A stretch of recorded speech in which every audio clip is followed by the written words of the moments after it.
हाय, it's मलिका और आप देख रहे हैं आर्टिस्टिक सोल चैनल, जहां हम खूबसूरत क्राफ्ट बनाने की कोशिश करते हैं। आज हम इस वीडियो में इस खराब हुई क्ले से फिर से कोई ना कोई क्राफ्ट बनाने की कोशिश करेंगे। लगभग 5 से 6 महीने पहले मैंने इस क्ले को बनाया था और ये थोड़ी सी ड्राई हो चुकी है, लगभग फेंकने की स्थिति में थी। मैंने बस इसे ठीक किया और इससे अब एक क्राफ्ट बनाकर आपको दिखाऊंगी।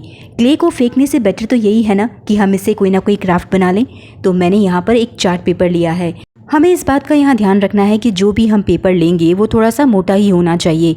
डबल पेपर रखेंगे तो भी चलेगा, क्योंकि जो हम क्राफ्ट यहाँ बनाने वाले हैं उसके लिए ये बेस का मोटा होना ज़रूरी है। तो मैंने यहाँ पर सेमी सर्कल कट कर लिया है। अब इसे एक कोन की शेप देंगे।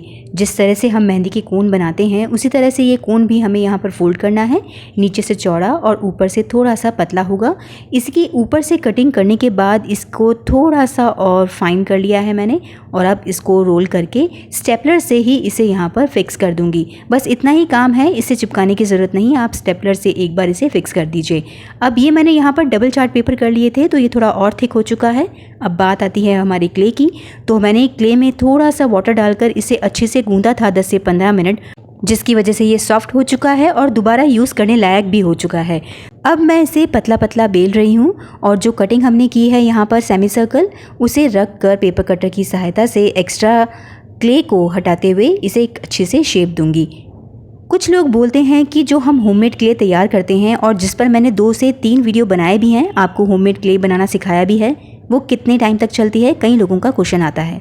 तो ये क्ले अगर आप ढंग से संभाल कर रखेंगे ना तो 5 से 6 महीने ख़राब नहीं होती है। मेरी इस क्ले में थोड़ी सी हवा लग गई थी, जिसकी वजह से ये थोड़ी सी ड्राई हो चुकी थी, तो ये बिल्कुल फेंकने की स्थिति में आ गई थी। लेकिन मैंने सोचा जब इतनी सारी क्ले एक्स्ट्रा पड़ी है तो उसे फेंके क्यों, इसका भी इस्तेमाल किया जाना चाहिए।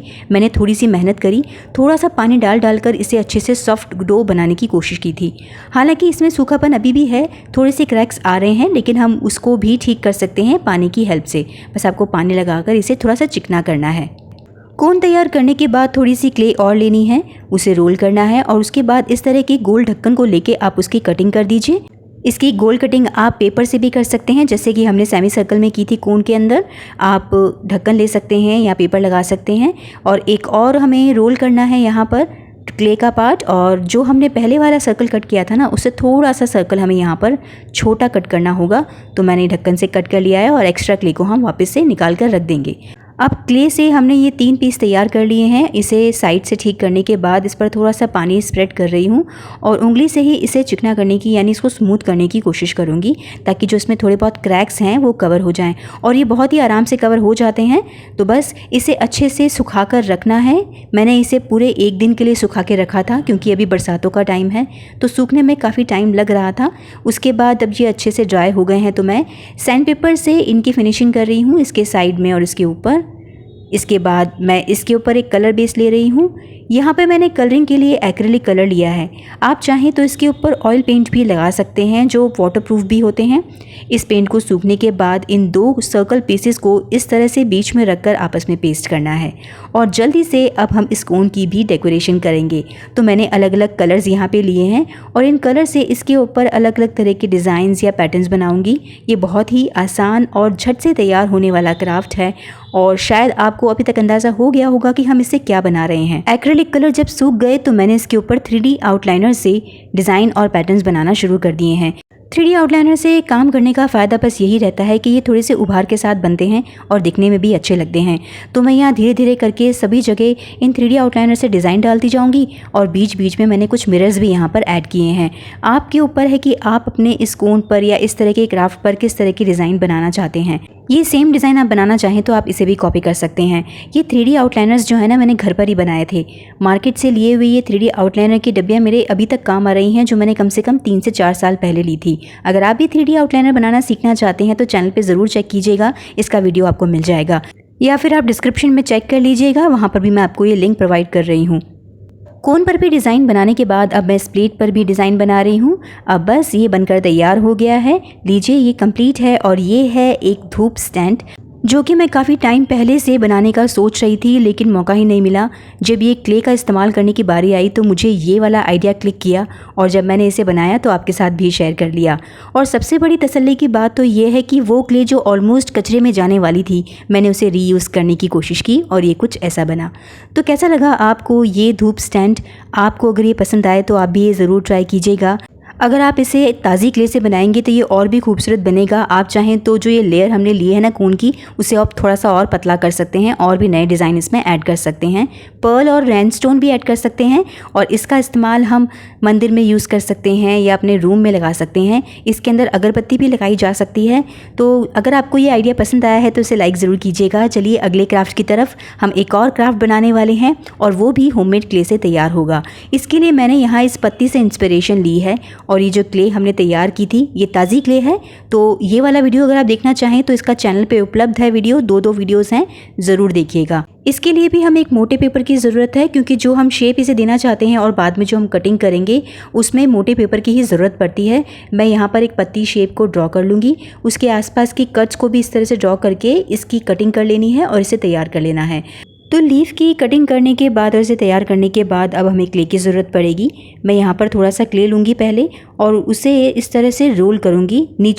इसे रोल करने से पहले नीचे एक पॉलीथीन या कोई ग्लास रख लीजिएगा, उस पर टेल्कम पाउडर लगा के ही इसको अच्छे से रोल करना। आपने पहले वाले क्राफ्ट में नोटिस किया होगा कि मैंने नीचे ना तो पॉलीथीन लगाई थी, ना ही कोई ग्लास और ना ही टेल्कम पाउडर लिया था, जिसकी वजह से उसे अच्छे से प्रॉपर बेलने में और प्रॉपर फ्लैट करने में थोड़ी सी दिक्कत आ रही थी। तो आप ये गलती मत कीजिएगा, आप नीचे ज़रूर टेल्कम पाउडर और एक पॉलीथीन या ग्लास ज़रूर रख लीजिएगा। अब इस पत्ती को यहाँ पर यानी जो पेपर की लीफ हमने कटिंग की है ना, इसे रखकर मैं धीरे धीरे पूरी शेप दूँगी।